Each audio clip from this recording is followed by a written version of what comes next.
పరిపాలనకు గుండెకాయ వంటి సచివాలయం ప్రాంగణంలో డిసెంబర్ 9న తెలంగాణ తల్లి విగ్రహాన్ని ఘనంగా ఆవిష్కరిస్తామని సీఎం రేవంత్ రెడ్డి అన్నారు. సచివాలయంలో తెలంగాణ తల్లి విగ్రహ ప్రతిష్టనకు భూమి పూజ చేశారు. డాక్టర్ బిఆర్ అంబేద్కర్ ఓపెన్ యూనివర్సిటీలో 2024-25 విద్యా సంవత్సరానికి గాను డిగ్రీ, పీజీ, డిప్లొమా కోర్సుల్లో ఆగస్టు 30వ తేదీలోగా ఆసక్తి గల అభ్యర్థులు ప్రవేశాలు పొందాలని డైరెక్టర్ శ్రీనివాస్ అన్నారు. అంబేద్కర్ సార్వత్రిక విశ్వవిద్యాలయం 1982లో ఏర్పాటు చేయడం జరిగింది. ఇది మొట్టమొదటి సార్వత్రిక విశ్వవిద్యాలయం. ఇది మన ఇండియాలోనే. ఆ తర్వాతనే Indira Gandhi national open university establish చేయడం జరిగింది. దీని ద్వారా అంబేద్కర్ సార్వత్రిక విశ్వవిద్యాలయం నుండి చదువుకున్నటువంటి విద్యార్థులు దేశంలో కానీ రాష్ట్రంలో కానీ అనేకమైనటువంటి ఉన్నత పదవుల్లో ఉన్నటువంటి వ్యక్తులు చాలామంది ఉన్నారు. ఇది చాలా వరకు గ్రామీణ ప్రాంతంలో ఉన్నటువంటి విద్యార్థులకు ఉన్నత విద్యను అభ్యసింప చేసుకోవడానికి అవకాశం లేనటువంటి వ్యక్తులు ఎవరైతే ఉన్నారో వాళ్ళకి ఈ యొక్క సార్వత్రిక విశ్వవిద్యాలయం ద్వారా ఉన్నత విద్యని అభ్యసింప చేసుకోవడానికి అవకాశం అనేటువంటి ఏర్పాటు చేయబడ్డది. ముఖ్యంగా మహిళలు కానీ గృహిణులు ఉన్నత విద్యను అభ్యసింప చేసుకోవడానికి అవకాశం లేనటువంటి వాళ్ళు, ప్రభుత్వ ఉద్యోగులు కానీ ప్రభుత్వ ఉద్యోగంలో ఉన్నటువంటి వ్యక్తులు కానీ హైయర్ ఎడ్యుకేషన్ చేసుకోవాలంటే అవకాశం లేనటువంటి వాళ్ళు ఎవరైతే ఉన్నారో వాళ్ళకు ఈ యొక్క ఆంధ్రప్రదేశ్ సార్వత్రిక విశ్వవిద్యాలయం ఒకప్పుడు ఉండేటువంటిది. ఆ తర్వాత డాక్టర్ బిఆర్ అంబేద్కర్ సార్వత్రిక విశ్వవిద్యాలయంగా నామకరణం చేసుకోవడం జరిగింది. దీని ద్వారా చదువుకున్నటువంటి వాళ్ళు ఎన్నో రంగాల్లో అభివృద్ధిలోకి రావడం జరిగింది. ఉన్నత విద్యను అభ్యసింప చేసుకొని ప్రొఫెసర్లుగా వేరువేరు రంగాల్లో రాజకీయంగా కూడా ఉన్నత పదవులు అభ్యసింప చేయడం జరిగింది. మొన్నటి వరకు ఉన్నటువంటి మనకు హైదరాబాద్ మేయర్ బొంతు రామ్మోహన్ కూడా అంబేద్కర్ ఓపెన్ యూనివర్సిటీలోనే డిగ్రీ చేసి ఆయన మేయర్గా ఉండడం జరిగింది. అలాగే వేరువేరు రంగాల్లో కూడా సర్వోన్నత న్యాయస్థానం ఎమ్మెల్సీ కవితకు ఇచ్చిన బెయిల్ను కాంగ్రెస్, బీజేపీ నాయకులు వక్రీస్తూ మాట్లాడడం సరికాదని సత్తపల్లి మాజీ ఎమ్మెల్యే సండ్ర వెంకట వీరయ్య అన్నారు. ఎమ్మెల్సీ కవితకు బెయిల్ రావడం పట్ల హర్షం వ్యక్తం చేస్తూ పార్టీ కార్యాలయంలో ఘనంగా సంబరాలు నిర్వహించారు. జిల్లా అధ్యక్షులు ఎమ్మెల్సీ తాత మధుసూదన్ రావు ఆదేశాల వరకు పార్టీ శ్రేణులు బాణసంచ కలిసి స్వీట్లు పంచుకొని సంబరాలు జరుపుకున్నారు. ఖమ్మం జిల్లా తెలంగాణ భవన్లో కవితక్క గారి రిలీజ్ సందర్భంగా అందరూ కూడా ఎంతో ఉత్సాహంగా, ఎందుకంటే ఒక మహిళ అయి ఉండి మరి ఏదైతే ఇవాళ అధికారంలో ఉన్న పార్టీలు తెలంగాణ ఉద్యమంలో ఆమె పాత్ర కీలకమైన పాత్ర, మహిళలను కూడా ఉద్యమంలోకి తీసుకురావడానికి బతుకమ్మ పేరుతోటి ఎంతో సేవలు చేసినటువంటి వ్యక్తిని అరెస్ట్ చేయటం, ఈరోజు వారు బయటికి రావడంతో అందరం కూడా చాలా సంతోషంగా ఈరోజు ఇక్కడ బాంబులు అలాగే స్వీట్లు పంచుకొని మరి అందరం కూడా ఉత్సాహంగా ఉన్నాం. పెద్దలు వెంకట వీరయ్య గారు అలాగే కార్పొరేటర్లు అందరూ కూడా వచ్చారు. చాలా ఆనంద సమయం. ఖచ్చితంగా రాబోయే కాలంలో మరి కవితక్కకి ఏదైతే అన్యాయం జరిగింది ఇది ప్రజల దృష్టిలో కూడా ఖచ్చితంగా ఇది అన్యాయం అని చెప్పి, ఇది కూడా ఒక మహిళ ఉండి ఇన్ని రోజుల పాటు జైల్లో ఉంచడం అనేది చాలా దారుణమైన విషయం. ఆల్రెడీ చూస్తూనే ఉన్నాం మనం. ప్రతిసారి కూడా బెయిల్ వస్తుందని అనుకున్న సమయంలో ఏదో ఒక వంక పెట్టి ఆపటం.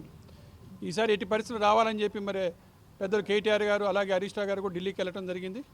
కాబట్టి అందరం కలిసి ఈరోజు మరి బెయిల్ తీసుకున్నటువంటి కవితక్క గారికి మరి మంచి సంపూర్ణ ఆరోగ్యంతో మళ్ళీ ఉద్యమ పంతాలో మరి బీఆర్ఎస్ పార్టీని అధికారంలో తీసుకురావడానికి కృషి చేస్తారని చెప్పి ఆశిస్తున్నాను. జై తెలంగాణ.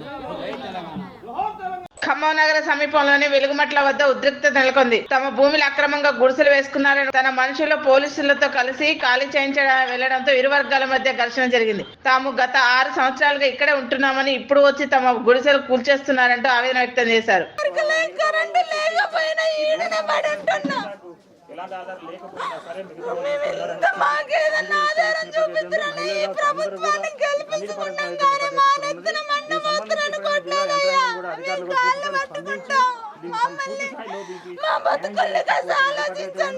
మరోవైపు మాత్రం ఇక్కడ అమ్మాయి ఏం జరిగింది, ఏమైంది మీకు?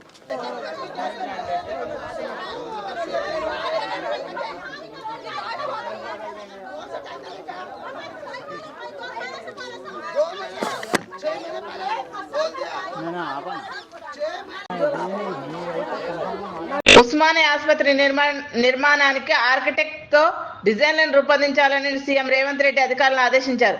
సచివాలయంలో స్పీడ్ పై అధికారులతో సీఎం రేవంత్ రెడ్డి సమీక్ష నిర్వహించారు. కలకత్తాలో ట్రైనీ వైద్యురాలపై జరిగిన హత్యాచార ఘటన నిరసిస్తూ బెంగాల్లో విద్యార్థి సంఘం చేపట్టిన ఆందోళన ఉద్రిక్తతకు దారితీసింది. భారీ గేట్లను బద్దలు కొట్టి పోలీసులపై రాళ్లు రువ్వారు.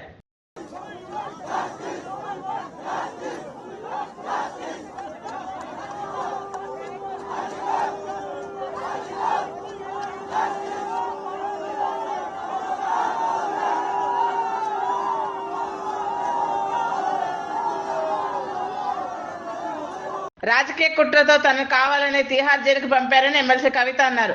తాను అసలే మొండిదాన్ని అని జైలుకు పంపించి జగమొండిగా చేశారని తేల్చి చెప్పారు. తన కుటుంబాన్ని ఇబ్బందులకు గురి చేసిన వారికి వడ్డీతో సహా చెల్లిస్తానని శపథం చేశారు. కడప జిల్లా ఎర్రగుంట్ల నగర పంచాయతీలోని వివిధ ప్రాంతాల్లో తూనికల కొలతల శాఖ అధికారులు విస్తృతంగా తనిఖీలు చేపట్టారు. ఎర్రగుంటలోని చికెన్ దుకాణాల్లో విస్తృతంగా తనిఖీలు చేశారు. ఈ సందర్భంగా కొలతల శాఖ అధికారి ఎం రమేష్ కుమార్ రెడ్డి మాట్లాడుతూ ప్రతి వ్యాపారి నిబంధనలు తప్పనిసరిగా పాటించాలన్నారు.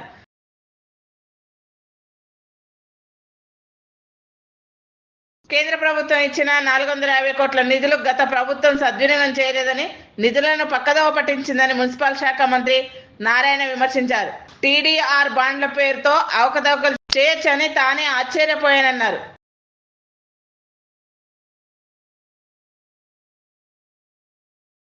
స్మార్ట్ మీటర్ల ప్రతిపాదన తక్షణం విరమించుకోవాలని వామపక్ష పార్టీలు కేంద్ర రాష్ట్ర ప్రభుత్వాలను డిమాండ్ చేశాయి. విశాఖ ధర్నా చౌక్ వద్ద బషీర్బాగ్ విద్యుత్ అమరవీరుల సంస్మరణ సభలను వామపక్ష పార్టీలు నిర్వహించాయి. విద్యుత్ ప్రైవేటీకరణ విరమించుకోవాలని స్పష్టం చేసింది. విద్యుత్ ఛార్జీలను పెంచితే రాష్ట్ర వ్యాప్తంగా ఉద్యమం చేస్తామని హెచ్చరించింది. 2000 సంవత్సరంలో అప్పుడున్నటువంటి ముఖ్యమంత్రి ప్రపంచ బ్యాంక్ సంస్కరణలు అమలు చేయడం కోసం విద్యుత్ సంస్కరణలు తీసుకొని వచ్చి రాష్ట్రంలో విద్యుత్తును 3 భాగాలు చేసి ప్రజల మీద విపరీతంగా భారాలు మోపే విధంగా చట్టాల్లో మార్పులు తీసుకొని వచ్చి విద్యుత్ ఛార్జీలను భారీగా పెంచారు. ఈ భారీగా పెంచడాన్ని వామపక్షాలు మొత్తం ప్రజానీకం అందరిలోకి తీసుకెళ్లి ఏప్రిల్ నుంచి ఆగస్టు దాకా సుదీర్ఘ కాలం పాటు పెద్ద ఎత్తున ప్రజల్లో ప్రచారం చేసి ఆగస్టు 28వ తారీఖు నాడు 2000 సంవత్సరం బషీర్బాగ్ లో వేలాది మందితోటి భారీ ప్రదర్శన జరుగుతూ ఉంటే అప్పుడున్నటువంటి చంద్రబాబు నాయుడు గారి ప్రభుత్వం విచక్షణారహితంగా కాల్పులు జరిపి బాష్పాయులు ప్రయోగించి టీయర్ గ్యాసులు వదిలి వాటర్ క్యాన్లు ప్రదర్శించి మొత్తం పోలీసులతో అతి కిరాతకంగా కాల్పులు జరిపి మొత్తం 3 హత్య చేయించింది. వనపర్తి జిల్లా కేంద్రంలో కాంగ్రెస్ పార్టీ ఆధ్వర్యంలో సూరవరం ప్రతాప్ రెడ్డి వేడుకలు ఘనంగా నిర్వహించారు. ఎమ్మెల్యే తూడి మేఘారెడ్డి సూరవరం ప్రతాప్ రెడ్డి విగ్రహానికి పూలమాల వేసి నివాళులర్పించారు.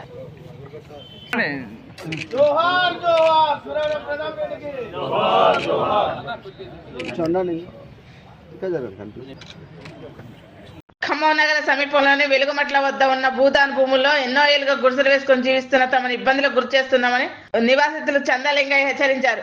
వారికి ప్రభుత్వ నివాసాలు ఏర్పాటు చేయాలని డిమాండ్ చేశారు.